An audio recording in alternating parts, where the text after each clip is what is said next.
Yo, yo, yo, what's good, everybody? Welcome back to another episode of NBA to the Galaxy Pod presented by yours truly, Slim. Myself, you can follow me on X, formerly known as Twitter at R2R30111. And you can follow my guy Scotty here, your other host, as well at Scotty Drown. And as you can see by the title of today's show, Top 10 Shooting Guards in the NBA, we will be giving our predictions of how these guys will play out going into next season. As you can see from the last episode, we did top 10 point guards in the NBA, and we'll be doing small forwards, power forwards, and center, and so on and so on. So make sure you guys subscribe to the channel so you won't miss anything. Hit the notification button and like the video and comment as always and interact with us because it's always fun that way just to get the other fans' perspective on things and whatnot. So yeah, but before we dive into anything, how you doing today, Scotty, my man?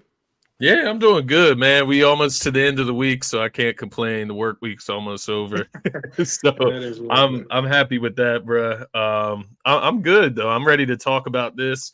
Like you said, if people want to comment their own list, I'm interested to just see other people's lists out there because this, yeah, for like sure. we talked about before the show, it was a little difficult to make this list of shooting guards just because one many tweeners. I literally just went based off of ESPN, but I know you'll have some guys that I might not have on there because they were on my point guard list. So it's stuff like that. But then also stuff like just like the caliber of players that there is at shooting guard. But all that being said, my man, how are you doing on this fine Thursday, man? It feels good to get back on here with you. Yeah, I'm doing good, bro. It's definitely been a minute, but yeah, I can't complain. Like you mentioned, the end of the week, so should be a fun upcoming weekend for me. So yeah, man, can't complain. Just glad to be here and chop it up with you again. Coming off the fresh birthday, Yeah, man. the fresh 22, birthday bro. fade. 22, bro. Like I'm Damn, getting up growing up there. quick, ain't you? Yeah, You'll I'm getting be up you'll there, be up to bro. me here soon, man. You'll be Yeah. up to my number here soon. Nah, I'm just playing. You got some time, man. The fade is looking Yeah. clean. You got the waves going. It's looking good, my man. I Yeah, told you, suave, yeah, slim appreciate suave that. out here. Yeah, Slim Spot, baby. Yeah, man. This guy here, bro. This guy here, man. But which direction you want to do this? Like, you want to do like, we started number one because last time we did 10, then on up. But Yeah, we can do it the opposite if you want. yeah, Yeah, we can. Yeah, that's cool. So you want to go first, or you want me to like I'll take dive the into lead it? here. I'll take the lead here because I think this one is kind of tough. I'm interested to see where you are. I Um, I think that we should both agree with number one here. But then again, I could be wrong. But hey, let's see. okay. I got Ant Edwards. Agreed. We Agreed. agree. Okay, We that's agree. good. That's good. That's all I wanted to know. Because I know when it comes to like him and like say Devin Booker, right? There's a conversation there. Who's better? Devin Booker getting into the finals a few years ago, and obviously coming up these last two seasons, really started to perform well. Hmm. But it came down to like a preference in like style, Yeah, personality, yeah. and just the way I want like my superstar to lead my team here. So that's ultimately why I went with Ant at number one because he's just when he steps on the court, he sets like that top dog personality. Like he sets the status quo. He is the alpha in the room. Yeah. Even on the He be USA him. squad, you watch him ball out, right? He's not afraid to take over for that second unit. He gets full Thanks. control of it. So I went with Ant here because he's just nasty. He's a dog, man. Yeah, facts. I mean, he said it for all the right reason. I mean, Anthony Edwards, he's him. I mean, this guy, like in every sport, he felt like he can't lose. So with a guy with that mindset, it's only Facts. right that you put him number one, man. Like he has irrational confidence, and it just passed off to his teammates and Yeah. so on. So yeah, I got Ant Man at number one as well, man. 26 points per game last year. Let me just see what he did in the postseason numbers wise. Yeah, they went to the Western Conference for the first time in like what 20 years or something like that. Yeah. It took Cat Yeah, and Rudy Gobert to the Western yeah, Conference he had Final. a huge part to do with that. So shout out Yeah, to him. averaged 27.6 points per game in the postseason, shot 48%, 40% from three, 7 rebounds, 6.5 assists per game. So yeah, Mm, he balled out yeah, in the six postseason. assists. Wow. Yeah, that is crazy. The playmaking ability showing off there. Obviously had a great season last year, and I think, like you said, he's him. He's arrived. I think we all know that now. We were kind of maybe you were skeptical going into last season, right? Like, is he really going to be one of the elites? Can he be a top 5 player, a top 3 player in the NBA? Hmm. He's got an incredibly high ceiling, and I don't even think he's honestly close to it when it comes from like decision making and efficiency standpoint. I think he can get even better with his athleticism, man. So I'm glad we agree there. I'm glad we agree. I Yeah, think this list is gonna go yeah, for is sure. gonna go pretty well for us. But you want to go number 2 first? Yeah. I go number two. This is what things make it interesting from both of our standpoint because you brought up Okay. something. You brought up a huge point like preference or whatever.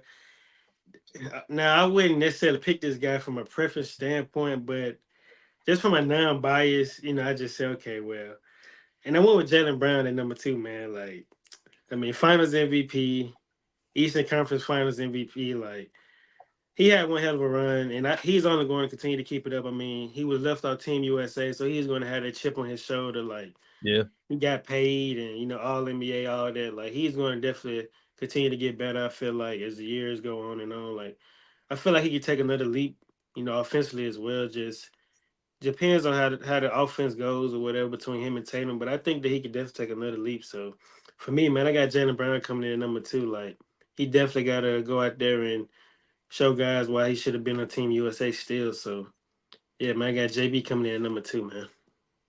I do feel that, honestly. I went back and forth with he and my number 2. I went with Devin Booker here, as you could probably tell from what I said about Hmm. Ant Edwards and comparing Yeah, them both. preference. Yeah. Um, I do feel you though on Jalen Brown. Like, he was the Finals MVP, does like everything well. Hmm. Turned it up in the finals in the biggest moment, right? Where Right. we saw Giannis turn it up in the finals against Devin Booker, and he took over that series at the end and was able to Hmm. beat the Phoenix Suns in that postseason series. I guess at the end of the day, I don't think you can go wrong with either one. Jalen Brown is Definitely not. probably he's the better defender for sure. Hmm. Devin Booker probably has the better, more efficient bag Yeah, when it yeah, comes that's to like true. go-to moves on offense. Hmm. Um, I guess for me, man, when it came down to it, like if I had to start my team with one player, and like if this player had to be my number one, right? And I know Hmm. Jalen Brown, he won Finals MVP. Jason Tatum's there. He didn't get like any recognition. He didn't get Eastern Yeah. Conference Finals MVP either. That was Jalen Brown as well. But there is still just that like argument about who is number one there. Now I know Devin Booker has KD in Phoenix, but I have seen Devin Booker as the number one with like DeAndre Ayton and company able to get them to the NBA Finals. So I do hold a little bit of stock there, but once again, I'm not really disputing your Jalen Brown pick, man. Like, Yeah. he is arguably. It feels weird to say he's arguably the better player, but when you include defensive purposes, it's fair. I guess I wonder what it would look like if Jalen Brown didn't have specifically Yeah. Jason Tatum right It's next to him. true. But I mean, it's not fair to hold that against him necessarily. But to that point, Jalen Brown is my number 3 on the list here, as you can probably tell for all the reasons I Yeah. just stated, man. Yes. For all the right reasons, I agree. And for me, I got Devin Booker at three. Is on the right. Like, Makes sense. preference wise, I would probably go with Booker over Brown just because I like his game more. Like the way he gets to the mid range and elevate is just. I mean, I've seen it in person, bro. Like the man just don't miss from Yeah, mid range. So yeah, just from a preference standpoint, I would definitely go with Booker. But like you said, you definitely can't go wrong with neither one of those guys. I mean, yeah. you would give Brown the leverage on defense, and I say on offense, you would give Booker the leverage. So yeah, you Yeah. really just couldn't go wrong. So yeah. No, I do agree. I do agree. Jalen Brown. So we got the same top 3 nonetheless. We got the same number 1. So Mhm. we haven't deferred too much here. And I think, honestly, you could even argue 1 through 3. Like, even Ant Edwards, I know we Yeah. both agree there, but you can argue Devin Booker over him or even Jalen Brown, who's won a Yeah. Finals MVP, Eastern Conference Finals MVP. So I think it's fair. Who do you have at number 4, man? Hey man, it's not the right man. I got Where it D gets Mitch coming. interesting. I got D Mitch coming in at number four, man. I mean, he was in this conversation not too Fair long enough. ago as far as like a top three shooting guard, but I just feel like those guys are above him at the moment. But the thing about D Mitch is that he can get hot at any moment. Like he can start the season out strong and enter that conversation again as a top three shooting guard in this league. So it would be no surprise. But yeah, man, I think that overall as a team that the Cavaliers will be a better squad as they got like another season under their belt. And they then they get a new head Yeah. coach as well, if I'm not mistaken. I believe so. Yeah, they did get a new head coach. Oh yeah, Kenny. Yeah, Yeah, they Kenny did. Atkinson. Yeah, the former. He was our assistant head coach. So yeah, so I feel like Mitchell he'll bounce back from the season that they had, and he'll be better. So yeah, I got D Mitch coming in at number 4 going into next season, man. D. Mitch, Spider, and Fighter. you're right on the dot here. I think this one was a kind of an easier one. He was somebody I did consider as well. Yeah. Maybe arguing over some of these other guys, like maybe even Devin Booker or Jaylen Brown here, but I had to go with the kind of the playoff performance with those two and go with them ahead of him. But when you talk about ceilings and when somebody is like popping off, right? Like these 60-point games that can happen. Like Donovan Mitchell is in that conversation. That man can pop off with the best of them. Like his ceiling in any Yeah, he single nice. game is ridiculous, right? You can argue like maybe he's not going to go off like that all the time, but he does have those superstar-esque performances in him. Mm-hmm. But even last year, I say like consistency. He was still going off game to game. Yeah, he was. In the postseason, he played 10 games, averaged close to 30 points per game, 29.6, 47.6% from the field, 35% from the three, 5 rebounds, close to 5 assists, 4.7 assists per game in the postseason. And that was against who? The Who they play Celtics first round? and the Orlando? Magic. Yeah. The Celtics and the Magic. So both two pretty decent defensive teams as well that can focus on these superstar players when they're going against them. So yeah. I do agree with Donovan Mitchell, and I do agree with the second thing that you said about him, which was that he could kind of propel himself up into the top 3. I think he has the talent to do it. Yeah, for sure. So yeah, I do agree with you there. Number 5, I went with DeJounte Murray, and I know he's kind of one of those tweeners, right? You can call him a point guard, a shooting guard. They did have him listed as a shooting guard on ESPN, so that is what I went with. But I also understand there's some guys on this list that you might hold over DeJounte. I strictly went by the numbers to an extent here with DeJounte Murray, putting up 22 points per game, always a great playmaker, always gets a little gritty on the defensive end, gets in the passing lanes, gets a couple steals. So I like what he presents. I think he almost got a little underrated last season, and since he got to Atlanta, to the point where people don't like value him as much as they used to when on the Spurs. But I think he'll reinstill that value here with the Pelicans, man. I think that's a pretty good fit he has there. They're going to be a great defensive unit for sure, but he's going to add a playmaking element that they just didn't really have last year for my money. Yeah, for sure. I'm not necessarily mad with that pick, but I decided to go with Desmond Bane at number 5, man.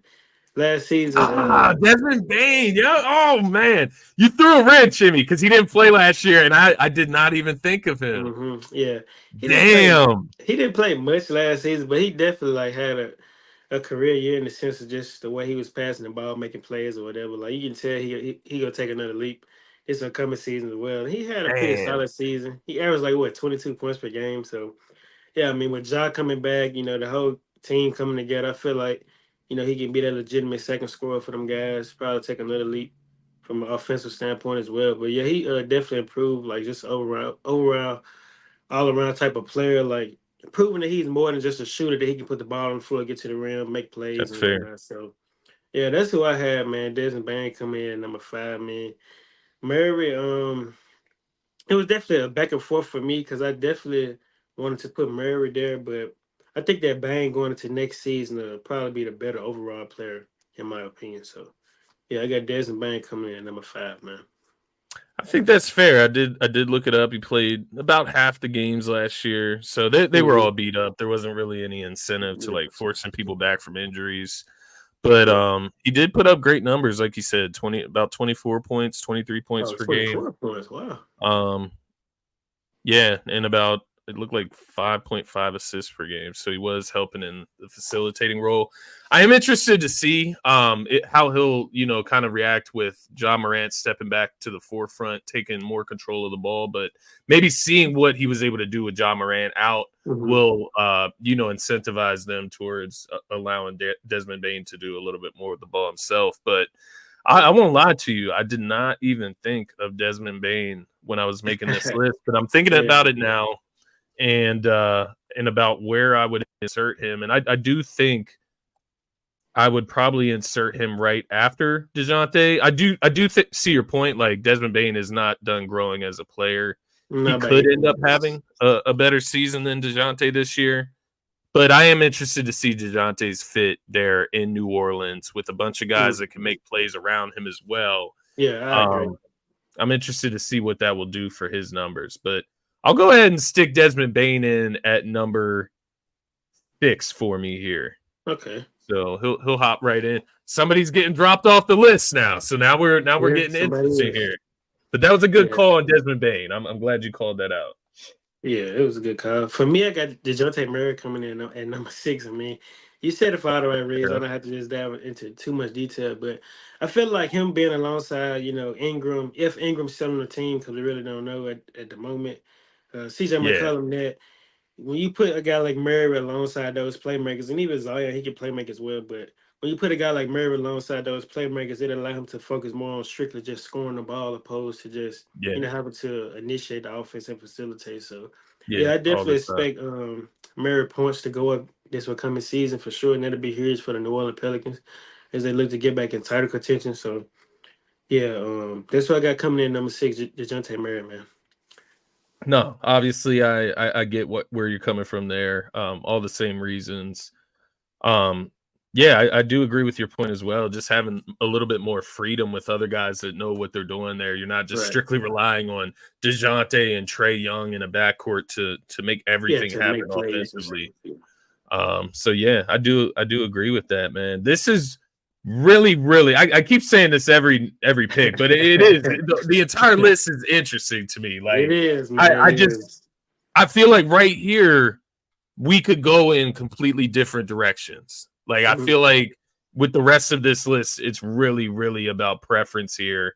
And even the guys I have written down, man, I'm like, man, is that guy really like better than that guy? Like, I don't know. I went with Devin Vassell here at number 7, man. And I told you before we came on here, I felt like I was maybe overrating him, but we are projecting where they will be going into next season as well. So that kind of clicked for me. I do think he's going to be even better next year. Now, he was close to 20 points per game, close to the league average when it came to shooting from the 3. I think that will get a little bit better, the efficiency. Just learning to play better off of Victor Wembanyama. He's obviously only going to get better. He's going to become a better playmaker. He's going to have a lot more attention on Wemby. So I think that's going to garner more open looks for Devin Vassell. You also brought in, I believe, Bub Carrington. Or no, it was the guy from Kentucky, right? Why's his name slipping my mind? The point guard. Damn? You said Vassell already, right? Hold on, I got it right here. See, I was getting Bub Carrington and Rob Dillingham confused. Oh, okay. So Rob Dillingham out of Kentucky. He's the other guy, more of a true point guard, can play make there as well. I think he'll help him out as well. But the big thing is just Wemby stepping into his second season. There's going to be a lot more attention on him as a whole, which I think is going to help Devin Vassell excel as well. But just to be clear, Vassell has his own skill. He is a sharpshooter, one of the best in the NBA, and definitely just a prototypical combo guard / sharpshooter, 3-and-D type of wing. I like what Devin Vassell presents. Yeah, I like that. Vassell, one of my favorite young guys in the league. But you said Rob Dillingham. That was the name. That is correct. Yeah, from Kentucky. I was getting him confused with Bub Carrington from Pitt. Yeah. But Rob Dillingham, he got drafted by Minnesota and then traded to San Antonio. It was the other way around. He got drafted by the Spreads and traded to the Minnesota Timberwolves.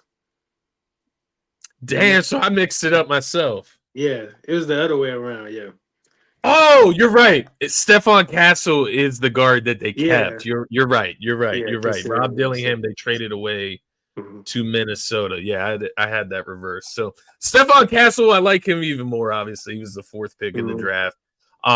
Completely slipped my mind. Good catch there as well, my man. Stephon Castle, though, that is interesting. That kind of takes away a little bit of the playmaking identity that I Yeah. was getting at with Rob Dillingham, but the point still stands with Wemby, I would say, Hmm.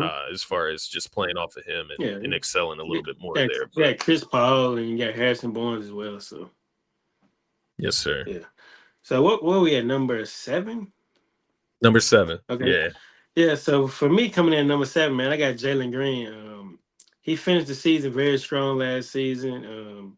When Shangoon went down, he started to like figure things out or whatever. I think he ended the season averaging like over 22 points per game, but he was definitely on a road for sure and just figuring things out. So for me heading to next season, I got Jalen Green coming in as a number 7 ranked shooting guard, and I think he'll take that leap, man. That ultimately put the Rockets back, like even in the play-in contention. Like they was this close. I mean, they ended the season pretty strong, winning most of their games. So yeah, I think Jalen Green will definitely take that leap. That'll probably put him in maybe the conversation to potentially becoming an all star. Just depends because the West is so loaded, man. But I think that he would definitely take that leap and have an overall career year because this is if he don't get a contract extension heading into this offseason, then it's a contract year for him. So I think that he would go out there and perform and do what's needed. So yeah, I mean he got a pretty nice package. He get to the rim, shoot the ball pretty well. You know, he's become a better playmaker as well. So yeah, just starting to let the game come to him overall. So yeah, I got Jalen Green coming in at number 7. Yeah, I think Jalen Green's an interesting player. I actually have him coming in at number 8, so I'm Mhm. right behind you there. Um, for all the reasons you said, he's just kind of an exciting player, and I think he will learn to grow as he plays more and more beside Fred VanVleet down there with that veteran leadership. Kind of teach him how to be like a veteran in the NBA, right? But he is figuring it out, right? Down in Houston, they're all kind of growing together down there, and I do think they will be even more of a contender for a playoff spot coming into this season, which in return means that he's going to step up and perform at the level that we've been expecting from him. So I think he got off to a pretty good start last year. Was at just about 20 points per game. The shooting numbers can be better. Obviously, that's where you want to see him get better. Mhm. 42% from the field, 33% from the 3-point line, 5 rebounds, 3.5 assists. You'd like to see him get a little more involved from the playmaking scene, but yeah, Fred VanVleet there kind of leading the way from the point guard position. So Mhm. you got a lot of help there. You don't have to rely on him too much for that. So it'll be interesting to see how he kind of evolutionizes in that role and with that team if he can step out and be either the number 2 to Sengun or maybe step up and even be that number 1 scoring option for the Rockets there. But I definitely agree. I think he has a lot of upside still to tap into with what he's shown. And I think a lot of it, when you look at some of these other guys compared to him, um, you kind of give him a little bit of grace here just with what you believe he can be in his next season. You know, that's another one of these cases of how is he going to really improve going into next year. And I think he has a pretty big jump there to be had. So I Yeah. do. I like the Jalen Green pick there at number 8 for me, number 7 for you. Yeah. So yeah, so for me coming in at number 8, man, if not now, Scotty win. For me, I got RJ Barrett coming in at number 8. When you Fair look enough. at the top 3 picks in the 2019 NBA draft, John Morant All Star, Zion Williamson All Star. When will RJ Barrett be an All Star or All NBA caliber player? Like I feel like it's time for him to take that leap next season. And like I just said, if not now, when? Yeah. Like I mean, Zion, he's had career years, averaging like over 23s.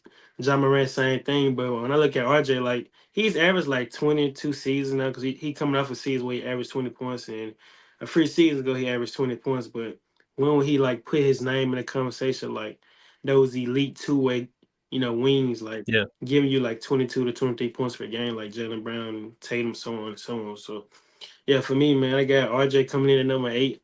I still got hope in him. I feel like he can definitely, you know, take that leap to go out there and get about 24 points per game. Having a full year under his belt, with the Raptors, I feel like it'll be huge for him. Him and Scotty, they Yeah. got some nice going over there. So yeah, for me, man, I got RJ coming in at number 8, man. RJ, my Duke boy. I Yeah. love it. I love it. I'm high on RJ. It's just when, like you said, when is it going to happen? When is that turn going to happen for his career and him step into that next level of conversation, right, with these Yeah. upper tier guards and when you talk about the NBA today? But go ahead and give your number 9 since I went first. I think I went first for 7 and 8 somehow how we did it. But go ahead for number 9 Yeah. first. Yeah. So for me, man, coming in at number 9, I went with Anthony Simons, man. I love it. I love it. It, hey, he got game. He nice and no expectation down there in Portland. I felt like he was only going to get better offensively. Like this was his first. This was his whole season without Damian Lillard, being around. So you seen what he was able to do. Let's see what he averaged, like 22 a game or something like that. Let's see. Yeah, close to 23. Yeah, so I mean, he had an overall career year. So I feel like that's only going to get better. Being down there in Portland, as I mentioned, no expectations and Simons, he get to it. He get to the rim, make Yeah. plays.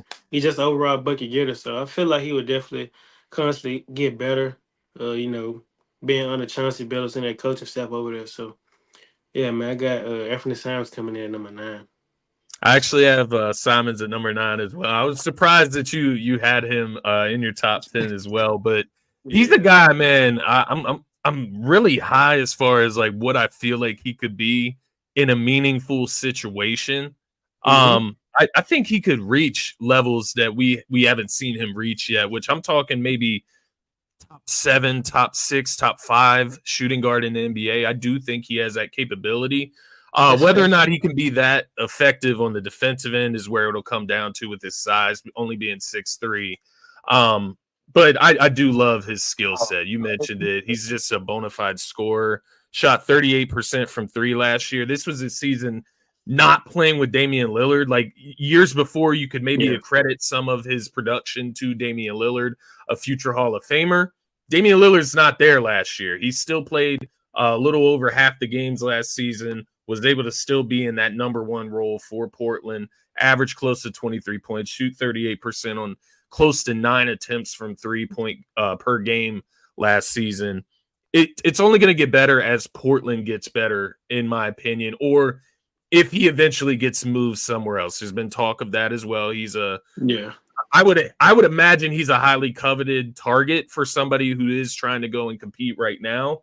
But for Portland, I do see the point in keeping him as well. He's still very young. He's still very talented and still a little untapped, I would say as well. So I went with him at number 9 as well.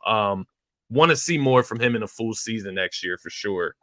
Number 10. This was really tough. I won't lie. I went a little biased. You had him at number 9, so or number 8 even. Maybe I'm not being that biased. No, you're not being biased, man. RJ Barrett is who I went with here. I agree with you. I think at some point he has to turn the corner. Like he can do everything. Like he can shoot the 3 when he wants to, right? He can get to the rim when he wants to. He can play make for others. He can rebound. He's a little bit stockier. He's a little bit lengthier, right? Has a 6'5", 6'6" type of frame. He has all of the tools, but it is, like you said, time to put it together. He's up there in Toronto, which I think is somehow a better situation for him to kind of showcase his talents more consistently. You get away from a guy like specifically Julius Randle, who he was playing with before. But then also now Jaylen Brown and how that team is evolutionized, it didn't really fit RJ Barrett. Jaylen Brown's going to have the ball in his hands a lot. I feel like up in Toronto, RJ Barrett can get the responsibilities to handle the ball a little bit more often, even with Emmanuel Quickly up there. Quickly can play off the ball. You know what I mean? He can play at the 3-point line and just be the open shooter just for floor spacing. like you said, I think this is a career year for RJ Barrett. This is a year where if he does play up to standard, up to what we think he can play at, he has Scotty Barnes opposite of him, right? He has him as that other player that can be an all-star caliber player coming into next season. So they can maybe compete for a playoff spot, right? If you compete for a playoff spot in the East, you can maybe get onto the all-star team if you're averaging 20 plus points and they want somebody to represent that team. So this could be his year. Maybe if he gets up to 24, 25 points per game. Does he have that in him? I think he does. I don't know for sure. We have to see, right? Each year that he doesn't hit that kind of mark that I want to see him at, my belief in him goes a little bit further down. But that being said, he's still a 20-point per game scorer. That I think that just speaks to how highly we really think of him, that we still think he can get to another level being a 20-point per game scorer that he is. So Yeah. RJ Barrett's an interesting one, man. Who did you feel? I want to ask you this. Who did you feel most? Well, no. Go ahead. Go to number 10. My bad. I'm skipping way ahead here. You didn't even give number 10. Yo, can you hear me first off? Can you hear me? Yeah, I can hear Yeah, you. okay. I just want to make sure. So yeah, man, like good points on RJ though. But for me coming in number 10, man, this was definitely hard because before we started this, I mean, we talked about like somebody was going to get left out. So, but for me coming in number 10, man, I got Cam ain't shit Freddie Thomas coming in at number 10, man. Like now that Mikal Bridges is gone, like this brother is finna average like 28 points per game. He is finna Yeah, shoot. I He feel is that. finna. He is finna shoot everything, bro. Like literally everything is going up from Cam Thomas. So he's finna average like 28 a game. So it's only right that I put a 28 per game score on this list some way somehow. Like going into next season, I think he It's would average fair. that. I think he would average that many points because there's no expectations in Brooklyn. That's a rebuilding team. So I mean, hey, so have at it. I think that this is yeah, this is a contract year for him as well. So hey, Yeah, it's yeah. So I he's got gonna Cam ball out. Thomas. Yeah, I got Cam Thomas coming in number 10, man. That is such an interesting pick, man. He's the guy I went back and forth on, with this list because I'm sitting here. I'm like, is he a 1 year wonder or is he legit? Is he just on a really bad team and get in the range and just able to, be that jack, right? And Mhm. just shoot up as many shots as he wants. But at the end of the day, he's able to score at an elite level at the Yeah. NBA level. And you got to give him some credit here. So I do tend to agree with you. I think if he can go to that level this year, even 25-point per game increase, you know what I mean? Get up to 25 plus points per game next season, which I do really think he can do. He'll be in this conversation. I just want to see a little bit more. Yeah, See same him here. Yeah. without Mikal Bridges, see what that looks like, see where they're competing at next year. But he does have talent. I do agree with you. That being said, man, we had a couple different guys on there. Maybe some left off your list, some left off my list. But who did you feel the most controversial leaving off the list? Like, who do you feel like really had a strong argument, maybe to slide in at number 10, but just missed the mark for you? Who would you say?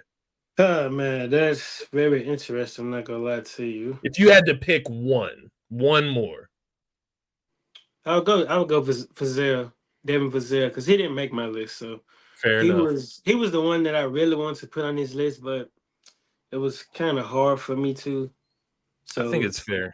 yeah, that's the guy. Like I'm a huge fan of him. I like his game. So yeah, it was for sure Devin. Yeah, for me, man,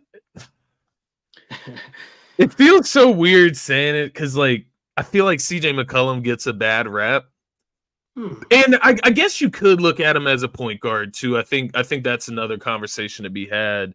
Yeah, But he was kind of that guy for me here, that's where fair. I just fell out of the top 10. And you look across and you see DeJounte Murray, and it's like they're not that far apart from each other production wise, at least offensively. Yeah, But yeah, CJ McCollum was right there. If I had to pick one, um, some other guys, man, Klay Thompson. yeah, Clay. It's. I mean, when I seen that picture on the thumbnail, man, but it was hard, man. I knew he wasn't gonna make my list eventually. Like, there's no disrespect to Clay. Like, I know what Clay about. I know what he can do, but It just headed to next season. I think those guys will probably, like stats wise, have probably like a better overall season. But hey, I could be wrong. Maybe Clay get back in that conversation of averaging like 20 points per game. Who's to say? Like playing alongside Kyrie and Luca, man. But It's interesting. Like, is he going to play small forward, basically? yeah, Right? Like, yeah, is he's Kyrie going to pretty be the much. shooting guard? He's going to be the three. Yeah, yeah, he's Yeah, going to but be the 3. still a similar role, nonetheless. I mean, Mhm. we know Clay's a shooting guard, but he is somebody I did give consideration to put in on my list as well. I think, obviously his downfall, if that's what we want to call it, has been like highly spoken of, but he's still 18 points per game, still league average and above, 3-point shooter. So it was an interesting thought here. Another guy, man, who came to mind, he is listed as a shooting guard, but I don't know. And I guess I wish I would have thought of this before top 10 point guards, but Mhm. James Harden, like, Mm. I don't look at him as a shooting guard anymore. Like, Yeah. he is a point guard in my eyes, like, especially coming Mm-hmm. from his Philadelphia time. He Mm-hmm. was more of the point guard beside Maxey, more of the point guard next to Embiid. Yeah. He goes out to the Clippers, kind of succeeds Russell Westbrook as the starting point guard for the team, kind of operates as the playmaker, the facilitator for that unit. It was a tough decision because I do think I would list James Harden as a player better than some of the guys that are in my top 10, but he's just not a shooting guard in my eyes anymore.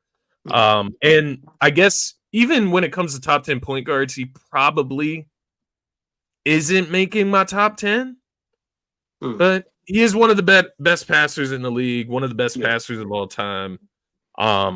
He was an interesting point here for me when I was looking at shooting guards, and ESPN does have him listed as a shooting guard. Yeah, they do. Yeah.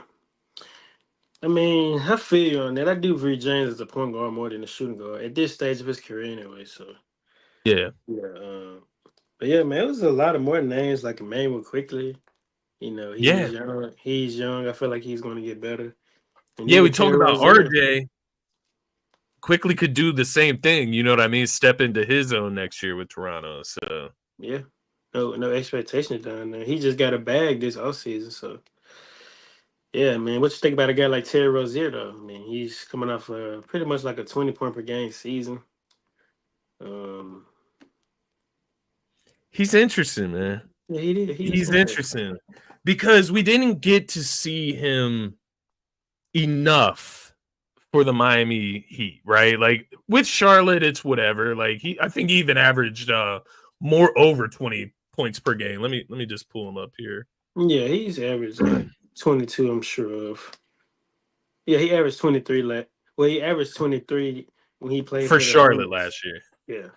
So Yeah. 30 games with the Hornets and 31 with the Heat. So 16 with the Heat, but that's a transition mid-season. He's a player that does need the ball in his hands, so I think we could see a little bit better numbers from him next season with Miami playing off Jimmy Butler and Tyler Hero, and those guys there. Obviously, Bam, a great playmaker, but Terry Rozier was interesting. Bamante. Nah, Terry Rozier was right there. I'm trying to think of anybody else. Well, I think that's probably like the only. I think those are like the only names like caliber of like top 10, maybe Jordan Poole, but That you guys would like feel comfortable top 10, right? like guys like Dante, Malik Monk, Levert, Benedict Mathurin, Norman Powell. Those are like your bench guys, or even Bogdanovich that played for the Hawks. So yeah, What about yeah. Austin Reeves? You give him any thought? Probably like as Maybe top hmm, 15? yeah, probably like a top 15, 20-ish type stuff. Yeah, I feel that. That's how I feel about a lot of the guys, like Jordan Poole, Bogdanovich, Hmm. Reeves, DiVincenzo, Yeah, Malik Monk, the Mathurin, Kelly like you Oubre. said. Kelly Oubre. Kelly Oubre is weird. Like all of a sudden he's a shooting guard now, but I always viewed him as more of like a wing small forward. But Kelly Yeah. Oubre, what can he do now that he's paid, man? That's interesting as well. Yeah, definitely Gary be Trent interesting. Jr. with the Milwaukee Bucks. Buddy Hield with the Warriors. How can he slide in there, man? Hey man, it should be interesting to see like who gets that starting shooting guard role. You know, between Buddy Hield, Dedney Milton, and Pajinski. Man, it should be interesting to see. Yeah. Pod's getting a lot of hype this offseason, bro. Like Yeah, man. I Yeah. wasn't hip. I'm gonna pay attention a little bit more next year for sure. I wasn't hip to Pod's game. Like Yeah, I knew man. he was solid, like a good role player, but the way Yeah. people are talking about him, like a deal breaker for like Laurie marketing, I'm gonna have to find out. We But gonna see, man. We gonna see, man. It should be an interesting season, man, for sure. no doubt. We got small forwards coming up next. Mhm. Should be able to get to that. Maybe not over the weekend, but early next week we Yeah, should be able to early get next week for small sure. Yeah. forwards. That'll be interesting. I'm just gonna take a peek at the lists right now. Yeah, I had already took a peek, man. I think that as we get like as we go on, that it should probably get more easy. I would think anyway. Well, Um, that's the thing, because that's the thing I was thinking about. Like, who is a true power forward in the NBA these days? it is And fair it's funny. because They list because Kevin Durant, yeah, because Tatum is listed as a small forward, but he starts as a power a forward for the power forward, Celtics. right? Yeah, he does start at the four for them. They have Paul George listed, as a small forward and a power forward, but I look at him as more I'm of a small forward. Yeah, Paul George is a power forward. Wow. I say Kawhi should be listed as a power forward before Paul George. I would actually agree with that. Although I do think Kawhi is a small forward. I would agree. I would put him at power forward before Yeah, Paul for PG. George. Yeah, and even Kyle Kuzma, like he's labeled as a small forward, but he's just starting power forward. Right. Mm. Kyle And Kuzma is actually interesting. You yeah, know what I same mean? thing with Scotty Barnes and Jimmy Butler. Like those guys started the fourth for their teams. They got Scotty Barnes listed as small forward. Yeah, that's what I'm saying, We're man. gonna have to discuss how we want to do that, Yeah, because maybe like we do like our own, some of those don't make sense at Yeah, all. it really don't, man. It really don't. Mikal Bridges on the Knicks, though. Hmm. It's interesting. But then it's like if we do that, then who would we replace those guys with?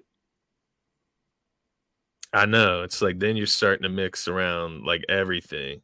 Yeah, But so see, even should be power interesting. forward, I guess Kaminga did play some power forward for y'all. Yeah, well, yeah, he played the fourth for us. He didn't really play no small four for us. Interesting. I Yeah, always looked at him as like a wing, like small forward as well. That's what I mean, though. Like the power forward position is like evolutionizing before our eyes. yeah, it is. I mean, Like it's position Paolo is basketball. Banchero Like, handles the ball, like Pascal Siakam handles the ball. You know what I mean? yeah, Jalen Williams for the Thunder. I mean, it's position is basketball, man. So I mean, you got Yeah. guys they can play center, starting at power forward. Guys that can play shooting guard, starting at small forward. So it's Maybe after we're done the positions, we can do maybe like a top 30 NBA, like all NBA in order. Maybe top 20, just to keep it a little bit hmm, shortened. But okay. it would be Yeah, interesting to see how that plays out yeah, we holistically could do something like at that, the or end. like we could rank like every team starting lineup heading to next season, like Yeah, we can something get like that. creative here. Yeah, that No, should be I like interesting. it. I like it, man.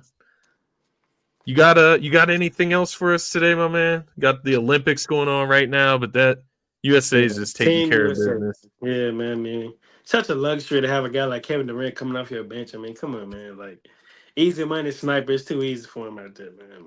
That man is different, bro. It was funny. I was watching the Olympics the other day, and I was just thinking about some Sixers fans. There was rumors before we got Paul George about like Kevin Yeah, Durant, I or like seen that. Yeah, could LeBron maybe just leave LA and go to Philadelphia? Like, not that we ever really believed that, but there were some people like, nah, they're 36 and 39, and like, we don't need that on our team. And I'm just like, dude, like, it is what it is. They are the age that they are, but these men are like hooping, bro. Like on a yeah, different damn. level. Like LeBron is on a Yeah. different level right now. KD, you mentioned it right off the bench, coming off an injury, the 21 most points. efficient player on the Yeah. team. He didn't even miss a shot. Like 21 points. Like, it is and ridiculous. to your It's to the point, point. like to your Go ahead. point, like with your Sixers fans, like I mean, I understand like you have an age concern, but I mean, if y'all like want to win a championship, like why not go all in? Like, who's to While say you how haven't be long? Yeah, like who's to say how long Joel Embiid going to want to be here, or how can he, exactly, keep up this spectacular level of play? Like, it's you really can't exactly. say so. Yeah. You don't know how long that is really gonna last. I agree wholeheartedly. So yeah, I don't understand that at all. And you mentioned like commodity with the USA team, but the game before last, right, against Serbia, Jason Tatum and Tyrese Halliburton don't play a minute. They still win by double digits. Hmm. Then this next game against South Sudan, Joel Embiid, a former MVP, doesn't play a single minute, and they still win by double digits. It's actually crazy the level of talent that this Yeah, team it is. possesses to be able to do things even like that. So Yeah, I feel like it's a lot of overreacting going on. By the way, with that, because I a agree. lot of people have something to say with Joel Embiid getting benched or whatever, but it's not me personally. I wouldn't look into nothing like that because you got to understand, like, you got all this talent on the roster, like, why, like, overplay him? Like, you got Yeah, Bam, you got AD, yeah, like, let those guys get their run too. Like, I'm sure that there may be a game where LeBron may get a rest. Maybe yeah, Steph. Like, who's to say? Like, I mean, you got guys on the team like Halliburton, Derek White, Tatum. Let those young guys get out there and play. So, yeah. yes. No, I do agree. I think like at the end of the day, I don't want Embiid to overwork himself and get injured and miss part of our No, season. So like, exactly. as That's the much fun as I'm having like watching him play in the Olympics, it's like it's not worth everything at the end of the day when they can still just win gold without him. So yeah. True it's that. fun to True that. see them all play together. Steve Kerr did say they're going back to kind of the original starting lineup against is it Puerto Rico they're playing next, I believe, on Mm, Saturday, or maybe it's tomorrow, but yeah. they're going Saturday. back to the Drew Holiday, Devin Booker, LeBron, who's the Joel and fourth? Steph. Joel and Steph, yeah, exactly. So they're going back to Yeah, that I say lineup. it really just depends on certain matchups. Like Steve Kerr actually did the right thing by putting in Tatum. Like South Yeah, Sudan, like that, they're wing heavy. So why not? You got a guy like Tatum, your lineup. You can pretty much switch a lot of things. So why not insert yeah. Tatum out there? Tatum was the interesting one. That is the one where I did kind of criticize Steve Kerr just because I feel like Tatum, you can play with anyone. Like he does everything pretty well. Like he's a pretty good all around player, but Hmm. same thing, man. Like you talk about rest. This guy just played through an entire, postseason. It went to the NBA finals, won the NBA finals, and did the most points, rebounds, like he was probably tired as well, getting a rest in that game. So, Hmm. um, I think at the end of the day, when you're coaching this team, it's not too much you can do wrong. You just got to have a Yeah, I little bit of mean, it's not like you don't have anything to worry about. Like this guy requesting a trade or feeling right. some type of way. Like it's a And Olympics, I man. think the Like players have handled it well when they have faced these situations as well. So yeah. it's kind of a story about nothing in a Yeah, sense. yeah, yeah. It's all for But clicks, man. That's all, man. just need them to win gold. That's all I need. Yeah, But about 2 more weeks. So yeah, but do you have anything else before we get out of here, man? nah, that's all I got for this episode, man. I'm looking forward to top 10 small forwards next Yeah, it episode. should I'm be sure interesting. Yeah. we'll have some other stuff to talk about as well. We'll throw in there. But no, great to get back to it with you, my man.